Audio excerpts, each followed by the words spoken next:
Hello guys, welcome back to the my channel प्यार वाली आहाना। तो प्रीवियस पार्ट में हमने सुना था कि प्रज्ञा जाती है मीटिंग के लिए, बट वहाँ पे तो कुछ अलग ही रंग देखने को मिलता है, क्योंकि शायद उसके पास ने दस्तक दे दी है।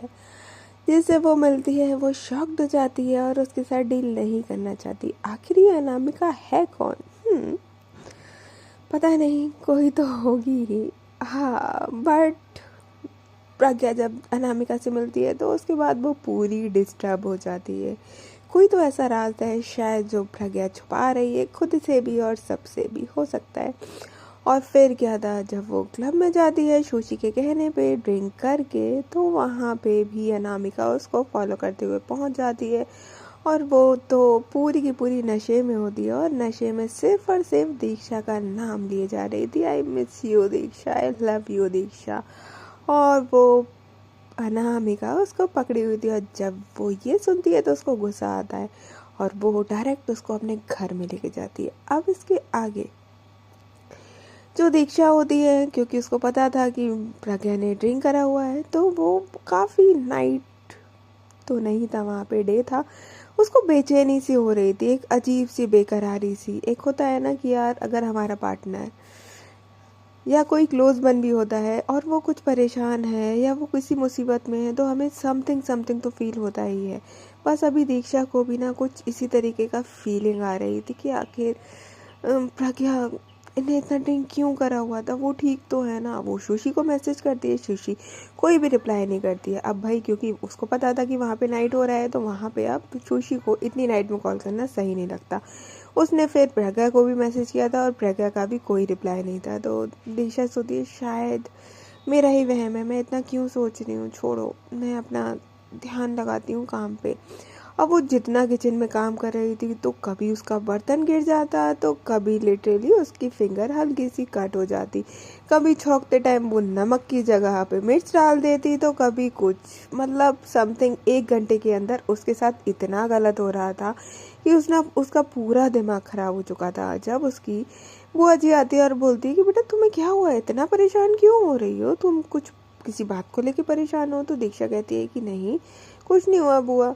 तो बोलती है कि नहीं नहीं, कुछ तो लग रहा है मुझे, परेशान तो हो। तो दीक्षा कहती है कि नहीं, बस शायद थोड़ा सा नींद पूरी नहीं हुई है, नाइट में सो नहीं पाई थी। तो उसकी बुआ जी कहती है तो तुम सो जाओ, जाके आराम कर लो, मैं यहाँ पे काम कर लेती हूँ। तो दीक्षा कहती है अरे नहीं नहीं, अब मैं हूँ तो आपको आराम तो देना बनता है ना।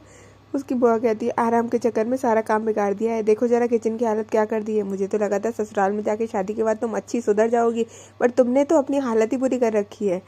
दीक्षा ये सुनती है तो बोलती है हाँ सॉरी बुआ जी, बट पता नहीं क्यों अजीब सा ही फील हो रहा है। तो उसकी बुआ कहती है कि जाके तू रेस्ट कर, लगता है तेरी तबीयत ठीक नहीं है। तो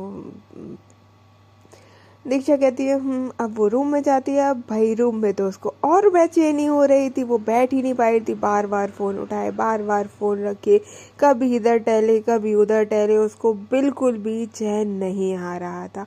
उसको बस ऐसा लग रहा था कि वो फ़्लाइट ले और डायरेक्ट प्रज्ञा के पास पहुंच जाए। मतलब बहुत ही अजीब सी फीलिंग थी।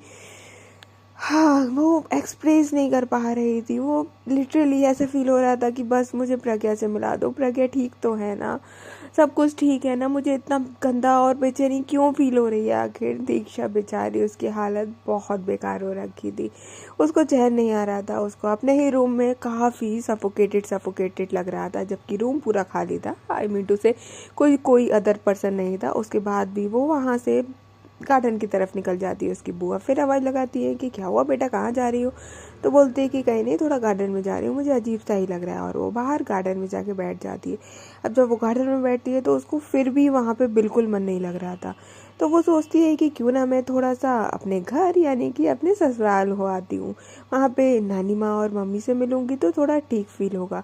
तो वो अंदर आके नानी बुआ जी और पापा को बोलती है कि पापा मैं थोड़ी देर घर जा होके आती हूँ, मुझे थोड़ा सा नानी माँ की याद आ रही है। तो उसके पापा को बहुत अच्छा लगता है ये सुन के कि ये हमारी लड़की भाई अब दोनों घरों को बहुत अच्छे से संभालना जानती है, ये नहीं कि अपने मायके में ही आके बैठ गए, अपने ससुराल को भी उतना ही इम्पोर्टेंस देती है। तो उसके पापा कहते हैं कि बिल्कुल जाओ, और वो वहाँ से चली जाती है। जैसे ही जाती है तो उसकी नानी माँ देख के इतना खुश हो जाती है, इतना खुश हो जाती है, तो क्या ही कहना। वो उनके पैर छूती है, नानी माँ आशीर्वाद देती है और बोलती है कि बेटा मुझे तुम्हारी कितनी याद आ रही थी, तुम्हें पता भी नहीं है। तो जो दीक्षा होती है बोलती है कि नानी माँ मुझे भी आपकी बहुत सारी याद आई थी, इसलिए मैं आपकी तरफ किसी चली आई। तो नानी माँ कहती है अच्छा अच्छा, मेरी तरफ किसी चली आई।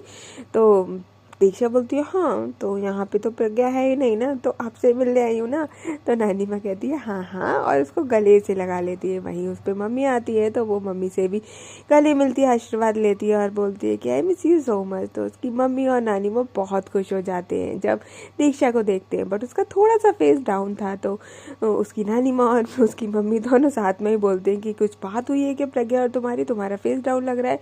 तो दीक्षा बोलती है कि नहीं मम्मी, कुछ नहीं हुआ, बस आप लोगों के मन कर रहा था मिलने का, तो मैंने सोचा थोड़ी देर मिल आती हूँ। तो वो पूछती हैं लिटरली कि पापा कैसे हैं और क्या नहीं है। वहीं पे उन लोगों की बातें होने लगती है। अब चलते हैं सीधे प्रज्ञा की तरफ कि आखिर हुआ क्या है। तो जो प्रज्ञा होती है उसको तो अनामिका अपने रूम में लेके आती है और अपने बेड पे लेटाल देती है। अब जो प्रज्ञा थी वो तो पूरी नशे की हालत में, Diksha I love you, Diksha I love you, कहाँ हो दीक्षा, प्लीज़ आ जाओ ना। और लिटरली वो अपनी बाहें फैला देती है और बोलती है प्लीज़ दीक्षा आ जाओ ना प्लीज़। और जब अनामिका ये सुनती है तो वो उसके करीब जाती है और करीब जाके उसकी बाहों में खुद को ले लेती है, मतलब खुद को दे देती है। जब वो उसकी बाहों में आती है तो दीक्षा जो प्रज्ञा होती है बोलती है दीक्षा तुम आ गई, तुम्हें पता है मैं तुमसे कितना प्यार करती हूँ, आई miss you, I love you. और लिटरली वो उसका जो फेस होता है उसको ग्रैब करके उसको जस्ट किस करने ही वाली होती है कि जो अनामिका होती है वो उसके जो फेस होता है ना उस पर एक जो हाथ होता है अपना उल्टे हाथ का क्या मस्त स्लैप मारती है। जैसे वो स्लैप मारती है तो प्रज्ञा जो होती है वो उसकी आँख एकदम से खुलती है और बोलती है व्हाट द हेल। आँख खोलती है और बोलती है क्या है ये बदतमीजी कौन कर रहा है दीक्षा। वो लिटरली इतनी तेज चिल्लाती है दीक्षा का नाम लेके। तो अनामिका बोलती है कि होश में आओ, यहाँ कोई दीक्षा नहीं है समझे। तो प्रज्ञा अपनी आंखें खोलती है ऑफकोर्स, बट नशा तो होता ही है ना। तो बोलती है तुम यहाँ क्या कर रही हो, मेरी वाइफ कहाँ है, तुमने दीक्षा के साथ क्या किया है। अनामिका कहती है मुझे कोई शौक नहीं है तुम्हारी वाइफ के साथ कुछ भी करने का, ठीक है, और बाय द वे ये मेरा ही घर है, तुम मेरे ही बेड पे हो। प्रज्ञा बोलती है क्या, मुझे अपने रूम में जाना है, अपने होटल जाना है। और वो लिटरली वहाँ से उठती है और वहाँ से जाने लगती है। अनामिका सिर्फ मस्त होके देख रही थी और जैसे ही वो डोर तक पहुँचती है और लिटरली दीक्षा डोर तक पहुँचते ही वहीं पे बेहोश हो जाती है। जैसे ही बेहोश होती है अनामिका आती है उसको अपने बाहों में उठाती है और फिर दोबारा से बेड पे लेके आती है। एंड देन उसके बाद उसके जो उसने जो भी हील्स पहने हुए थे वो उसको रिमूव करती है और उसके पैरों को टच करती है और बोलती है आज भी बिल्कुल नहीं बदली हो तुम, हो तो वही, और मेरा भी प्यार बिल्कुल कम नहीं हुआ है तुम्हारे लिए। आज भी प्यार तो मैं तुम्हें उतना ही करती हूँ, बट बस फ़र्क इतना है कि ना तुमने कल अपनाया ना शायद आज अपनाओगी, ठीक है। और फिर वो उसके पैर से तो उसको हल्का हल्का अपनी फिंगर से टच करते करते करते करते उसकी पूरी बॉडी पे ऊपर तक आती है और अपनी फिंगर से टच करते हुए आते हुए उसके नेक पे अपना हाथ रखती है और बोलती है ये तो मेरे ही है, भूल गए क्या वो दिन जब ये गर्दन सिर्फ और सिर्फ मेरी बाइट के लिए तरसती थी, भूल गई क्या वो दिन जो अब सिर्फ दीक्षा नाम ले रही हो, एक बार भी मुंह पे अनामिका नाम नहीं आया तुम्हारे। और ऐसे कह दिया और लिटरली उसके नेक पे अपने दांतों से बाइट करती है काफ़ी कस के और फिर पीछे हटती है, बोलती है that's like a good, well done Anamika, this is my love bite, अब मज़ा आएगा। और फिर उसके लिप पे आती है और अपनी फिंगर से उसके पूरे लिप टच करती है और बोलती है, वैसे तो मैं चाहूँ तो अभी तुम्हारे साथ कुछ भी कर सकती हूँ, और तुम एक लफ्ज़ छोड़ो, तुम तो शायद अपना हाथ भी हल्का सा मूव नहीं कर पाओगी, बट इतनी भी गई गुजरी नहीं हूँ मैं। तुम्हारे साथ मैंने ना कभी बेहोशी में कुछ करा है और ना अब करूँगी, समझे? और वैसे भी, ऐसे कहते हुए वो उसके फेस पे अपनी फिंगर लेती है, उसके लिप तक आते आते और हल्का सा उसका फेस को साइड कर देती है और बोलती है, आखिर तुम हो तो मेरी ही ना, जाओगी कहाँ? किस्मत चाहती ही नहीं है कि हम लोग दूर हों, क्योंकि पहले भी देखो तुम चली गई थी, बट किस्मत ने हमें दोबारा मिलवा दिया। मैंने तो सीरियसली कभी नहीं सोचा था कि हम लोग दोबारा मिल पाएंगे, बट कहते हैं ना कि किस्मत में लिखा है तो मिलना तो हो गए ना। अब जब तुम दोबारा मेरी लाइफ में आ ही चुकी हो तो मैं इस बार जाने नहीं दूंगी, बिल्कुल भी नहीं। तुम्हारे लिए तो मैं कुछ भी करने के लिए तैयार हूँ, तुम्हें भी पता है। और इतना कहते हुए जो उसने शर्ट पहना हुआ था उसकी बटन्स को ओपन करती है और बोलती है, चेंज करोगी क्या? चलो रहने दो। और सिर्फ शर्ट के बटन ओपन करके छोड़ देती है और उस पर ब्लैंकेट उड़ा देती है और वहाँ से रूम से बाहर चली जाती है और दूसरे रूम में बैठती है और एक वाइन की बोतल ओपन करती है और ग्लास में लेती है और फिर उसके बाद एक सिप लेती है और बोलती है,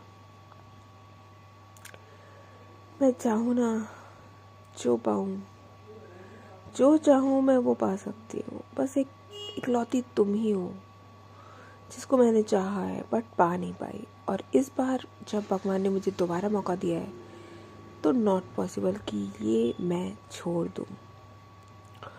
और यही कहते हुए वो दोबारा से उस रूम में आती है और चेयर पे बैठ जाती है, अपना वाइन का ग्लास पीती है और सिर्फ प्रज्ञा को देख रही थी, बहुत ही प्यार से देख रही थी कि जैसे कि बस शायद वो अभी कुछ कर लेगी उसका।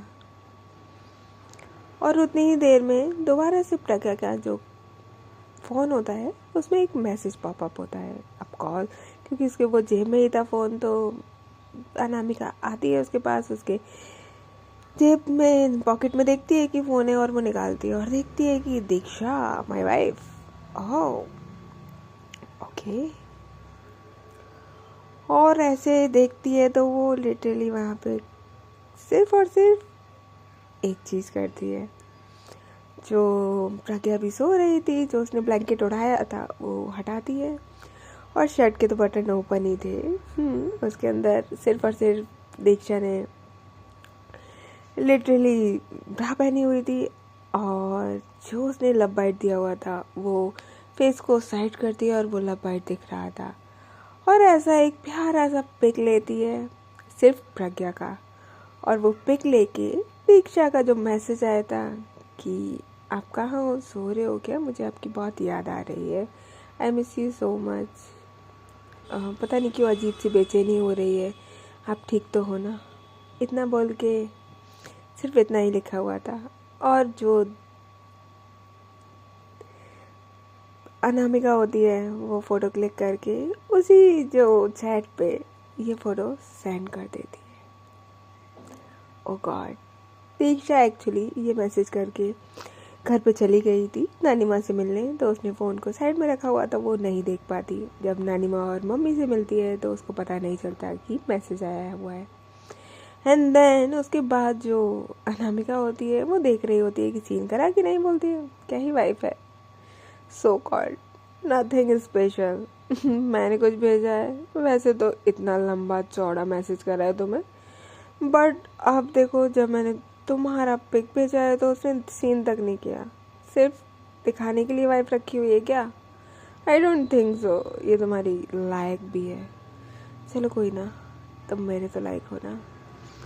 और ऐसे करती है और फिर जहाँ पे उसने बाइट किया हुआ था ना वहीं पे अपने लिप टच करती है और एक प्यारी सी सॉफ्ट सी किस करती है और बोलती है, सॉरी यू नो ना, बस ये तुम्हारी नेक देखते ही ना पता नहीं क्या हो जाता है, मुझे बाइट करने का मन हो जाता है, बट मैं चाहती नहीं थी तो मैं बेहोशी में कुछ भी करना, पर मेरे हाथ में नहीं था। मुझे माफ़ कर देना, इतना कहती है और फिर वहाँ से लिटरली जो काउच होता है वहाँ चली जाती है और लेट जाती है। जो फ़ोन होता है वो साइड में ही उसका रख देती है। भाई नाइट ऐसे ही निकल जाती है। दोनों अलग अलग सो रहे थे। जो दीक्षा होती है वो भी पूरी इवनिंग घर पे ही रहती है, और जब वो घर से अपने मायके यानी कि पापा के यहाँ जाने के लिए रेडी होती है तो फिर उसके बाद वो अपना फ़ोन चेक करती है। जब वो फ़ोन चेक करती है तो वो लिटरली ड्राइव कर रही थी तो वो ड्राइव में ही नॉर्मली चेक करने लगती है। जैसे ही चेक करती है तो उसने सिर्फ जस्ट बॉक्स मतलब इनबॉक्स ओपन किया था अपना, और देखती है तो उसमें प्रज्ञा का पिक होता है। ऑफ कोर्स शर्ट का बटन खोले हुए, और जो प्रज्ञा है उसका फेस साइड में था, उसका आईज वगैरह नहीं दिख रहा था कि वो सो रही है कि जग रही है। दीक्षा को लगता है कि शायद प्रज्ञा नॉटी मूड में है तो उसने इस तरीके का पिक भेजा है। वो जैसे ही देखती है बोलती है कि ओह लगता है मिस कर रही है मुझे, एंड देन वो गाड़ी को साइड में लगाती है क्योंकि उस टाइम पे वो जैसे ही देखती है तो वो छोटा ही दिख रहा था, बहुत ज़्यादा बड़ा पिक नहीं था। एंड देन साइड में लगाने के बाद उसको ओपन करती है, उस पर क्लिक करके। जैसे ही वो क्लिक करके ओपन करती है तो वो शॉक्ड हो जाती है ये देखकर, उसकी हवाइयाँ उड़ जाती है कि ये क्या भेजा है प्रज्ञा ने मुझे। हाँ, क्योंकि जब तक वो अनओपन था तब तक वो सिर्फ ये दिखा रहा था कि उसके शर्ट के बटन ओपन है और वो खुद से एक सेल्फी लेके भेज रही है दीक्षा को। बट जब वो उसने ओपन करा तो साफ साफ उसके नेक पे जो बाइट किया का निशान था वो साफ साफ दिख रहा था, और उसके शर्ट के बटन पूरे ओपन थे। दीक्षा जब ये देखती है तो भाई उसका तो दिमाग ही खराब हो जाता है, और अनामिका की साजिश पूरी कमाल कर जाती है, क्योंकि उसने जो पिक लिया था वो इस तरीके से लिया था कि साफ साफ ऐसा लगे कि प्रज्ञा ने ही खुद से सेल्फी ली है, और उसकी आइज बंद थी तो फेस को साइड करके पता ही नहीं चले कि ये प्रज्ञा ने पिक नहीं लिया, किसी और ने लिया है। और वो कहीं ना कहीं अपनी साजिश में कामयाब भी होती है, क्योंकि दीक्षा बिल्कुल वही समझती है जो अनामिका समझाना चाहती थी। दीक्षा वहाँ उसके आँख में आंसू आ जाते हैं और बोलती है कि ये ड्रिंक करी हुई थी, और ये किसी किसी छी, हाउ हाउ कुड यू, तुम कैसे कर सकती हो ऐसे। मुझे तो लगा था तुम मुझसे प्यार करती हो। जो जो भी हमारे बीच हुआ, क्या क्या सब वो मजाक था तुम्हारे लिए, या फिर अदर लड़कियों की तरह ही मुझे मुझे भी। I am not special, I am not special for you, I am also just like others. और उसका रोना वहाँ चालू हो जाता है। वो बहुत बुरी तरीके से रोती है कार में ही। कार का जो स्टेयर्स होता है उस पर पटक पटक के अपने हाथ बहुत तेज होती है। कहती है क्यों प्रज्ञा, क्यों तुमने मेरे साथ ऐसा क्यों करा। अगर तुम्हें सबके जैसा ही मुझे ट्रीट करना था तो फिर मेरे क्लोज आने की क्या ज़रूरत थी। सिर्फ मेरा जिस्म चाहिए था तो ले लेती ना, दिल लेने की क्या ज़रूरत थी। और वो बहुत लिटरली बहुत तेज रो रही थी। उसके रोने की आवाज़, क्योंकि उसकी जो डोर की विंडो थी वो ओपन थी, उसके वजह से बाहर तक आ रही थी। जैसे ही बाहर तक आवाज़ आई थी साइड में दूसरी कार जा रही थी, वो रुकती है और बोलती है कि मैम आप ठीक है ना। दीक्षा को तब होश आता है कि वो रोड पे है, और बोलती है आई एम फाइन, आप चाहिए थैंक यू। और उसके बाद वो कहती है और बोलती है नहीं मुझे नहीं रोना, मुझे घर जाना है। और इतना कह के लिटरली वहाँ से वो ड्राइव शुरू कर देती है। बट उसकी हालत अभी शायद एक जिंदा लाश जैसी हो रखी थी, क्योंकि अभी वो हनीमून पे जो टाइम स्पेंड करके आए थे उसने सोचा था शायद प्रज्ञा बदल चुकी है, बट क्या कर सकते हैं प्रज्ञा तो बदल गई है। बट दीक्षा को बहकाया जा रहा है और दीक्षा बहक भी रही है। जैसे ही वो अपने घर पहुंचती है वहाँ से अपना फ़ोन निकालती है और एकदम बिल्कुल बिना कुछ कहे अपने रूम की साइड जाने लगती है। वहाँ से बुआ जी आवाज़ लगाती है कि तुम बड़ी देर हो गई तुझे आते हुए, घर पे सब कैसे हैं, क्या हुआ, क्या बातें करी और प्रज्ञा कब आएगी। वो सारे क्वेश्चन बोल रही हैं एक एक करके और दीक्षा को ऐसे वहाँ से निकलती है जैसे कि उसने एक भी लफ्ज़ सुना नहीं था। उसकी बुआ जी भी काफ़ी शॉक्ड होती है कि ये दीक्षा को क्या हो गया, एकदम एकदम बिल्कुल जैसे कि वो अपने कॉन्शियस माइंड में ही नहीं है और डायरेक्ट अपने रूम में जाती है, रूम को ब्लॉक कर लेती है और फिर दोबारा से जाके बेड पे प्लो पे अपना फेस रखती है और प्लो से कवर करती है और रोना शुरू कर देती है। हाँ, आप कैसे रिएक्ट करेंगे? आपको ये पता चले कि आप जिससे प्यार करते हैं वो किसी दूसरे के साथ। अब आप कहेंगे कि ट्रस्ट होना चाहिए, बट सामने से कोई खुद से इस तरीके की फ़ोटो भेजे जो शायद देख के अनदेखा नहीं की जा सकती, तो फिर क्या रिएक्शन होगा आपका? क्या आप खुद पे ट्रस्ट करेंगे या उस पे या फिर उस फोटो पे? कमेंट बॉक्स में कमेंट करके ज़रूर बताइएगा। तब तक टेक केयर, बाय बाय।